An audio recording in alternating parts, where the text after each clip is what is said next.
नमस्कार दोस्तों, मैं हाजिर हूं झारखंड के प्रमुख समाचार पत्रों में छपी झारखंड के 24 जिलों की चुनिंदा बड़ी खबरों के साथ। जानिए आज की तमाम बड़ी खबरें जो आपके लिए जानना बेहद जरूरी है। चाहे बात हो मैया सम्मान योजना की, पीएम और अबुआ आवास की, या फिर राशन कार्ड और पेंशन जैसी योजनाओं की।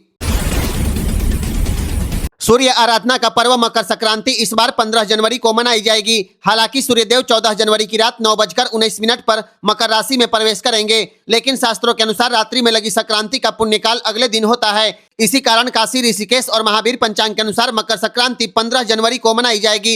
इस बार मकर संक्रांति पर दुर्लभ पंचग्रही योग बन रहा है। सूर्य के साथ मंगल, बुध, शुक्र और चंद्रमा मकर राशि में एकत्र होंगे। पंडितों के अनुसार यह योग धन, सौभाग्य और व्यापारिक लाभ के लिए अत्यंत शुभ माना जा रहा है। 14 जनवरी को षटतिला एकादशी और अमृत सिद्धि योग का भी संयोग रहेगा। 15 जनवरी को नदियों में स्नान, दही, चूड़ा, तिल और कंबल दान का विशेष महत्व बताया गया है। मकर संक्रांति पर दही चूड़ा स्वास्थ्य संतुलन, तिल सकारात्मक ऊर्जा और गुड़ रिश्तों में मिठास का प्रतीक माना जाता है। राज्य के प्रमुख मंदिरों में 15 जनवरी को विशेष पूजा, श्रृंगार और भोग अर्पण किए जाएंगे। रांची से इस वक्त की सबसे बड़ी खबर सामने आ रही है। धुरवा के मलारकोचा से गायब अंश और अंशिका का पता चल गया है। 2 जनवरी से लापता दोनों बच्चों को आखिरकार 12 दिन के बाद पुलिस ने सकुशल बरामद कर लिया है। रामगढ़ पुलिस ने इस मामले में 2 आरोपियों को गिरफ्तार भी कर लिया है। बताया जाता है कि बजरंग दल के सदस्यों के सहयोग से पुलिस को महत्वपूर्ण जानकारी मिली, जिसके बाद बच्चों को सुरक्षित ढूंढ लिया गया। बच्चों की बरामदगी के बाद परिजनों ने राहत की सांस ली है। आपको बता दें, बच्चों के लापता होने के बाद रांची पुलिस की ओर से सूचना देने वालों को 4 लाख रुपए नगद इनाम की घोषणा भी की गई थी। इस मामले को लेकर विपक्ष लगातार सरकार पर हमलावर था और कानून व्यवस्था को लेकर सवाल उठ रहा था। इधर सूचना मिलने के बाद रांची के एसपी बच्चों को लेने रामगढ़ के लिए रवाना हो चुके हैं। फिलहाल पुलिस गिरफ्तार आरोपियों से पूछताछ कर रही है ताकि यह पता लगाया जा सके कि बच्चों को क्यों और कैसे लापता किया गया था। रांची के मलारकोचा से अंश और अंशिका के अपहरण के मामले में झारखंड पुलिस ने प्रेस कॉन्फ्रेंस करके बड़ा खुलासा कर दिया। पुलिस के अनुसार दोनों मासूम बच्चों को बिहार के औरंगाबाद जिले के एक महिला और पुरुष ने अगवा किया था और यह एक बहुत बड़ा गिरोह है। डीजीपी ने स्पष्ट किया है कि मामले को फिलहाल पूरी तरह गोपनीय रखा जा रहा है, क्योंकि पुलिस का लक्ष्य पूरे नेटवर्क को एक साथ पकड़ना है। बच्चों को सकुशल बरामद करने के बाद सीआईडी एडीजी मनोज कौशिक ने बताया कि नेटवर्क को ध्वस्त करने के लिए टीम लगातार काम कर रही है। उन्होंने कहा कि बच्चों को किस तरह ले जाया गया, कहां कहां रखा गया, इन सभी बिंदुओं की जानकारी उचित समय पर सार्वजनिक की जाएगी। पुलिस का मानना है कि यह मामला सिर्फ अपहरण नहीं बल्कि संगठित मानव तस्करी से जुड़ा हुआ है। जांच पूरी होने के बाद इस केस में और भी बड़े खुलासे हो सकते हैं। झारखंड पुलिस मुख्यालय में डीजीपी तताशा मिश्रा ने प्रेस कॉन्फ्रेंस को संबोधित करते हुए रेस्क्यू ऑपरेशन में शामिल पूरी टीम को बधाई दी। डीजीपी ने ऐलान किया है कि इस कठिन मिशन में शामिल सभी पुलिस अधिकारियों और जवानों को रिवॉर्ड दिया जाएगा।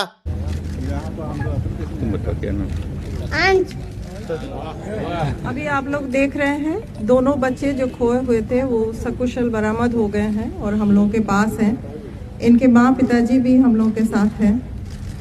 मैं सबसे पहले कॉन्ग्रेचुलेट करना चाहूँगी, बधाई देना चाहूँगी और धन्यवाद देना चाहूँगी उस टीम का जो एडीजी मनोज कौशिक के नेतृत्व में और रांची के senior SP, city SP, traffic SP and rural SP, इन लोगों के सहयोग से इस सफलता को हासिल किया है।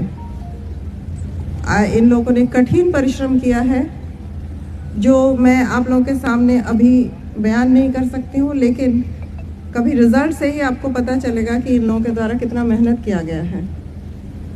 रात रात भर छापामारी करना, सभी थानों में भेजना टीम, राज्य से बाहर दिल्ली, महाराष्ट्र, पश्चिम बंग, बिहार, उड़ीसा, सब जगह टीम भेजना। सभी मीडिया वालों को भी धन्यवाद देना चाहूँगी, क्योंकि इस मामले का व्यापक प्रचार प्रसार आप लोगों के द्वारा भी किया गया, जिसके फलस्वरूप जो प्रेशर पुलिस के द्वारा किया गया तो ये लोग दूर तक बच्चा को लेके नहीं जा सके and finally they were almost forced to come out और ये लोग का बरामदगी आज रामगढ़ से हुआ। जो भी ऑफिसर्स इसमें इन्वॉल्व हैं उनको सबको मैं बधाई दे रही हूँ और मेरे तरफ से इन लोगों को कमेंडेशन एंड डीजी डिस्क दिया जाएगा। इसकी मैं अनुशंसा करूँगी और जो भी पुरस्कार। कैसे बरामद हुए मैडम? 12 दिन लोग कहाँ पहले कंप्लीट करना, इसकी पूछताछ हम लोग करेंगे। अभी डिटेल, अभी ये लोग बच्चे पहुँचे हैं, डिटेल पूछताछ होगी एवं इसका जो भी बैकवर्ड एंड फॉरवर्ड लिंकेजेस है उस तक हम लोग पहुंचने का संपूर्ण प्रयास करते हुए पहुंचेंगे। इनको इस क्राइम में, अपराध में जुड़े हुए हैं जिनकी गिरफ्तारी भी हो रही है, उनसे भी पूछताछ करके हम लोग आप लोगों को बताएंगे। कितने लोग इन्वॉल्व थे मैम? अभी तो इसमें टीम है, जो ऐसा नहीं कहा जा सकता है कि टोटली एक आदमी या 2 आदमी थे। There is a team involve. Human trafficking is world's सबसे बड़ा क्राइम है, तो इसमें क्या कहा जाएगा कि कितने लोग इन्वॉल्व थे। इन लोगों का लिंकेज कहाँ से कहाँ तक व्यापा गया है वो हम लोग फाइंड आउट करेंगे। रांची के अंश और अंशिका को गायब करने वाले महिला और पुरुष को पहचान लीजिए। यही दोनों आरोपी हैं जिन्होंने रांची के धुरवा थाना क्षेत्र के मल्लार कोचा से 12 दिन पहले मासूम भाई बहन को अगवा किया था। पुलिस के अनुसार दोनों आरोपी बिहार के औरंगाबाद जिले के रहने वाले हैं। जांच में सामने आया है कि यह दोनों महिला पुरुष एक अंतर्राज्यीय मानव तस्करी गिरोह का हिस्सा हैं। पुलिस अब इस गिरोह के पूरे नेटवर्क की तलाश में जुटी है। 12 दिनों तक अंश और अंशिका को रामगढ़ जिले के चितरपुर थाना क्षेत्र के बड़की पौना गांव में एक किराए के मकान में छिपा कर रखा गया था। मकान मालकिन रोशन आरा के मुताबिक कुछ दिन पहले यह महिला पुरुष दोनों बच्चों को लेकर किराए पर रहने आए थे। डीजीपी तदासा मिश्रा ने कहा है कि बहुत जल्द पूरे मामले का उद्भेदन कर दिया जाएगा। फिलहाल अपहरण में शामिल महिला और पुरुष की यह तस्वीर सोशल मीडिया पर तेजी से वायरल हो रही है। क्या नाम है आपका? रोशन आरा। आपके घर से 2 बच्चे बरामद हुए हैं जो रांची से लगभग 12-13 दिनों से लापता थे। कैसे आए आपके यहाँ, ये बताइए। वो 10 दिन अभी हो रहा है आए हुए, उसके वो आई थी रूम खोजने के लिए। कौन आए थे? मोहल्ला में खोजने, वही औरत जो अभी पकड़ाई है। दोनों मियाँ बीबी आया था, दोनों बच्चा लेके। कि कहीं रूम खाली है तो एक दो जगह और पता लगाई, नहीं मिला तो मेरे पास आई, कोई बता दिया कि यहाँ रूम खाली है। आई मेरे पास, हम बोले हाँ है एक रूम खाली, लेकिन तुम शाम को आई है अंधेरा में, अब कल आना। जाओ। दूसरे दो मियाँ बीबी, अरे 2 बच्चा लेके आई थी, एक लड़का एक लड़की। तो हम बोले दोनों बच्चा आप कहा? तो बोला हाँ। तो बोले कि अच्छा कल लेना रूम, आज जाओ, शाम हो गया। चली गई, हम अपना नमाज पढ़ने लगे। और उसके बाद वो सुबह में फिर आई 2 झोला लेके, सामान लेके। मतलब सुबह नहीं आई दिन भर के बाद 2-3 बजे फिर। किस दिन आए थे, कितने तारीख को? यही तो हमको नहीं पता बाबू। हम उनका नाम पता है जो आए थे? नहीं, नाम हम तो क्या आपने आधार चेक किया? नाम हाँ आधार चेक किया था। एक लड़का को हम बुलाए थे, वो आधार चेक करने बोला बिहार का रहने वाला है, तो हम दे दिए। हमको नहीं पता बाबू, हम इंसानियत के नाते उसको कपड़ा भी दिए। ठंडा में उड़ रहा था बच्चा, कपड़ा दिए, स्वेटर दिए, उसको सोने के लिए बिस्तर दे दिए कि चलो रहेगा। 10 दिन 1 महीना के लिए आया है। कितने पैसे में तय हुए थे किराया? 1000 बोला था, 1000 देंगे। तो हम बोले अच्छा महीना लगेगा तब न देगा। अभी कहाँ 1 रुपया भी दिया है। कितने दिन रहने के बाद कहा था उन्होंने? 1 महीना। आज हमको बोल रहा था कि हम चले जाएंगे कहीं और आंटी, ठीक है हम नहीं रहेंगे। तो हम बोले कि काहे? यहाँ बोला यहाँ काम धंधा नहीं चल रहा है। तो बोले ठीक है चल जाना, तुम 1 महीना के लिए तो रूम ली है, अपना चले जाना। ए बाबा अभी सुबह बोल के यार घर घुसेगा तब तक में हल्ला हुआ है कि मतलब बच्चा चुरा के लाई है। उतना दिन से बच्चा भी नहीं बोल रहा था कि मतलब ये मेरा माँ बाप नहीं है। तो बच्चा क्या यहाँ पे कुछ बोल रहे थे कि हम कैसे आगे? कुछ नहीं बोल रहा? कुछ नहीं। बच्चा को बोल के एक को छोड़ के जाती थी, बड़ा वाला को, छोटकी को लेके जाती थी अपना। जहाँ भी दोनों मियाँ बीबी जाता था ना, छोटकी को लेके जाती थी। कहाँ जाता था? मतलब बोलती थी हम आ रहे काम करने जा रहे, कभी बोलती रामगढ़ जा रहे, कभी बोलती बाजार सब्जी लेने जा रहे हैं। तो भाई बच्चा यहीं बैठा रहता था पक्का पर। हाँ हम लोग रोता था, पूछते भी थे बाबू क्या वो भूख लगा है, खाना खाएगा? हाँ तो बोलता था कि नहीं भूख नहीं लगा। तब भी हम रोटी वोटी दे देते थे कि चलो किसी का भी बच्चा है। माँ छोड़ के चली गई है उधर। तो वो व्यक्ति क्या काम करते थे, क्या पूछे आप? हम फेरी करते हैं, क्या बोलता है, बर्तन का। देश भर की विधवा महिलाओं के लिए बड़ी राहत की खबर है। सुप्रीम कोर्ट ने साफ कर दिया है कि हिंदू विधवा बहू को अपने ससुर की संपत्ति से भरण पोषण पाने का पूरा अधिकार है।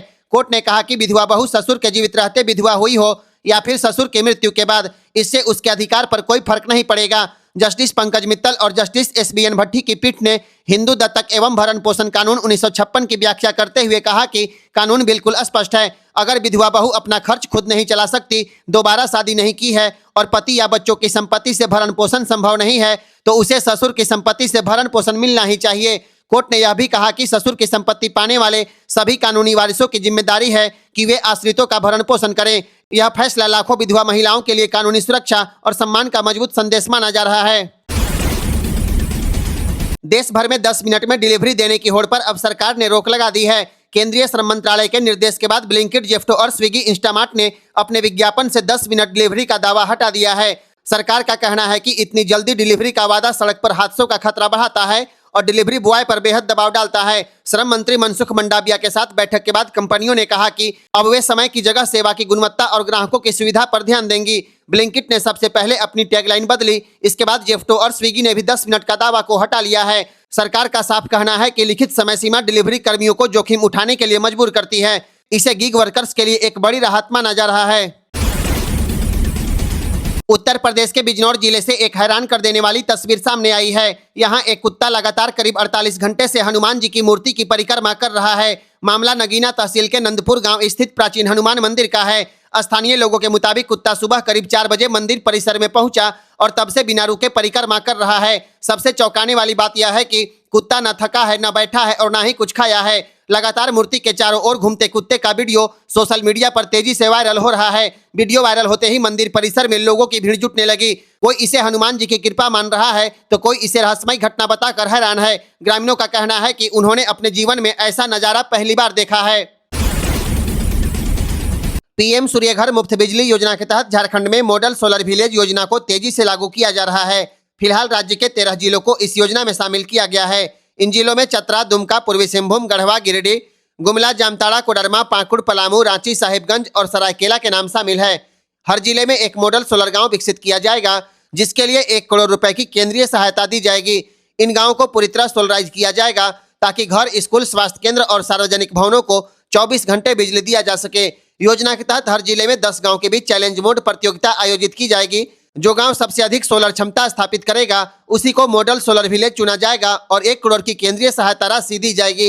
इस योजना का कार्यान्वयन झारखंड नवीकरणीय ऊर्जा विकास एजेंसी जरेडा द्वारा किया जा रहा है। सरकार को उम्मीद है कि इससे ग्रामीण झारखंड को ऊर्जा के क्षेत्र में नई पहचान मिलेगी। करीब 20 महीने के लंबे इंतजार के बाद झारखंड के 68 लाख से अधिक राशन कार्डधारी परिवारों के लिए राहत भरी खबर है। फरवरी महीने से पीडीएस लाभुकों को फिर से चना दाल मिलने की संभावना है। दाल का वितरण मुख्यमंत्री दाल वितरण योजना के तहत किया जाएगा। विभाग की ओर से अंतिम बार मई 2024 में लाभुकों को दाल दी गई थी। इस योजना से राज्य भर के 68 लाख 21 हजार से अधिक राशन कार्डधारी परिवार लाभान्वित होंगे। इनमें करीब 60 लाख परिवार राष्ट्रीय खाद्य सुरक्षा योजना और 8 लाख से अधिक परिवार झारखंड राज्य खाद्य सुरक्षा योजना के अंतर्गत आते हैं। खाद्य आपूर्ति विभाग ने दाल आपूर्ति के लिए टेंडर प्रक्रिया पूरी कर ली है और चयनित कंपनी को वर्क ऑर्डर जारी कर दिया गया। राज्य की 25,000 से अधिक राशन दुकानों के माध्यम से लाभुकों तक दाल पहुंचाई जाएगी। योजना के लिए राज्य सरकार ने करीब 300 करोड़ रुपए का बजटीय प्रावधान भी किया है। अब फरवरी से लाभुक परिवारों को एक बार फिर राशन के साथ चना दाल मिलने की उम्मीद है। मकर संक्रांति और टूसू पर्व यानी 14 और 15 जनवरी को रांची समेत 13 जिलों में शीतलहर चलने की चेतावनी दी गई है। उत्तर पश्चिम दिशा से आ रही बर्फीली हवाओं के कारण सुबह और शाम लोगों को कड़ाके की ठंड झेलनी पड़ रही है। हालांकि दिन में धूप निकलने से थोड़ी राहत मिल रही है, लेकिन पारा लगातार नीचे गिर रहा है। मौसम विभाग के अनुसार अगले 5 दिनों में न्यूनतम तापमान 2 से 3 डिग्री और गिर सकता है। मंगलवार को राज्य के 9 जिलों में शीतलहर को लेकर येलो अलर्ट जारी किया गया है। इन जिलों में गढ़वा, पलामू, चतरा, हजारीबाग, लातेहार, रामगढ़, बोकारो, लोहरदगा और गुमला शामिल है। इधर पारा गिरने और कोहरे के कारण जनजीवन भी प्रभावित हुआ है। रांची एयरपोर्ट से 11 फ्लाइट कोहरे की वजह से देरी से रवाना हुई। मौसम विभाग ने लोगों से ठंड से बचाव के लिए सतर्क रहने की अपील की है।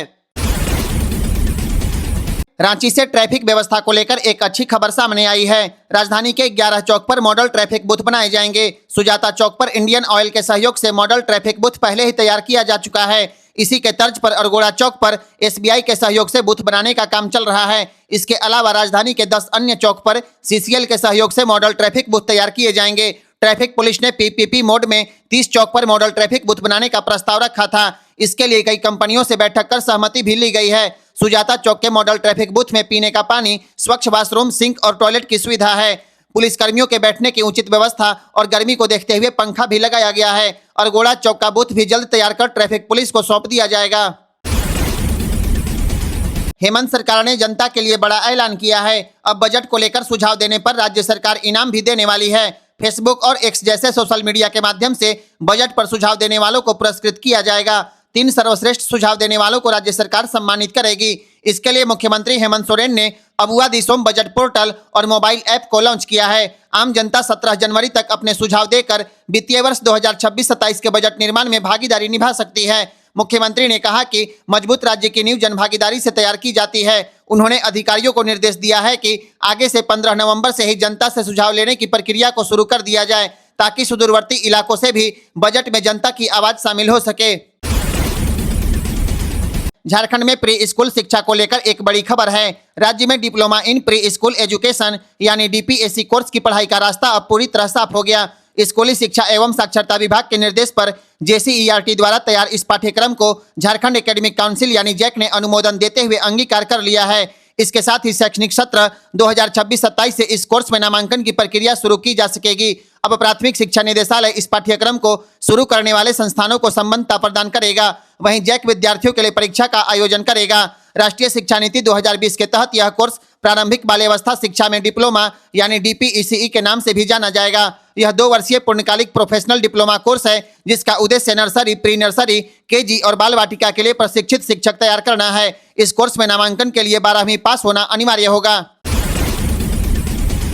झारखंड में पर्यटन को नई ऊंचाई देने की दिशा में पर्यटन विभाग ने बड़ी पहल की है। किफायती और बेहतर ठहराव की सुविधा देने के उद्देश्य से नेतरहाट और खुट्टी में बजट होटल सेवा शुरू की जा रही है। दोनों स्थानों पर बने 32 कमरों वाले बजट होटलों को पर्यटन विभाग को हैंडओवर कर दिया गया है और 1-2 दिनों में इसकी औपचारिक शुरुआत होने की संभावना है। कमरों को पर्यटकों की जरूरतों को ध्यान में रखते हुए सुसज्जित किया गया है, ताकि सामान्य आय वर्ग के पर्यटकों को कम खर्च में बेहतर सुविधा मिल सके। इन बजट होटलों में बैंक्वेट हॉल की भी व्यवस्था की गई है, जहां डेस्टिनेशन मैरिज, सामाजिक और सांस्कृतिक कार्यक्रम भी आयोजित किए जा सकेंगे। बैंक्वेट हॉल का किराया भी किफायती रखा गया है, ताकि स्थानीय लोग और पर्यटक दोनों इसका लाभ ले सकें। सेवा शुरू होते ही कमरों की बुकिंग प्रक्रिया भी शुरू की जाएगी। पर्यटन विभाग ऑनलाइन बुकिंग की व्यवस्था भी कर रहा है, जिससे पर्यटक कहीं से भी आसानी से बुकिंग करा सकेंगे। पर्यटन विभाग धनबाद में भी एक और बजट होटल निर्माण करा रहा है, जो वर्ष के अंत तक तैयार हो जाएगा। झारखंड में मास्टर बनने का सपना देख रहे लाखों युवाओं के लिए एक बड़ी राहत की खबर है। करीब 9 साल से अटकी झारखंड शिक्षक पात्रता परीक्षा यानी जेटेट को लेकर सरकार ने जेटेट 2025 की नई नियमावली का ड्राफ्ट तैयार कर लिया। ड्राफ्ट पर सुझाव और आपत्तियां आमंत्रित की जा चुकी हैं और उनका निराकरण भी कर लिया गया है। अब सिर्फ कैबिनेट की मंजूरी मिलना बाकी है, जिसके बाद जेटेट परीक्षा और शिक्षक नियुक्ति प्रक्रिया का रास्ता साफ हो जाएगा। लंबे समय से जेटेट नहीं होने के कारण राज्य में नई शिक्षक भर्तियां ठप थी और सरकारी स्कूलों में शिक्षकों की भारी कमी देखी जा रही थी। मामला हाईकोर्ट तक पहुंचा था, जहां कोर्ट ने 25 सितंबर को सरकार को निर्देश दिया था कि मार्च 2026 तक जेटेट परीक्षा करा लिया जाए। इसी आदेश के बाद सरकार ने नियमावली को अंतिम रूप देने की प्रक्रिया तेज की है। हालांकि परीक्षा की तारीख अभी घोषित नहीं हुई है, लेकिन नियमावली का ड्राफ्ट तैयार होना इस बात का संकेत है कि 9 साल बाद जेटेट कराने की दिशा में ठोस कदम बढ़ चुके हैं। अब अभ्यर्थियों की नजर कैबिनेट की मंजूरी और परीक्षा की तिथि पर टिकी है।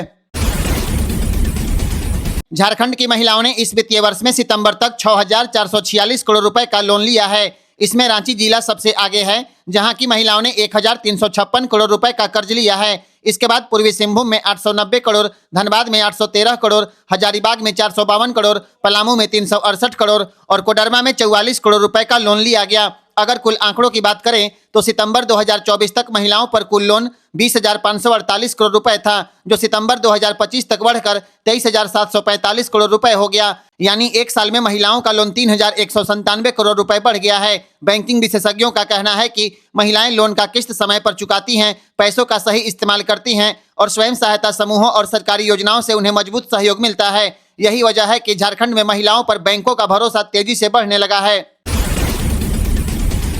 मैट्रिक परीक्षा के परीक्षार्थियों का प्रवेश पत्र 16 जनवरी से जैक की वेबसाइट से डाउनलोड किया जाएगा। इसके अलावा इंटर परीक्षा के परीक्षार्थियों का प्रवेश पत्र 17 जनवरी से उपलब्ध हो जाएगा।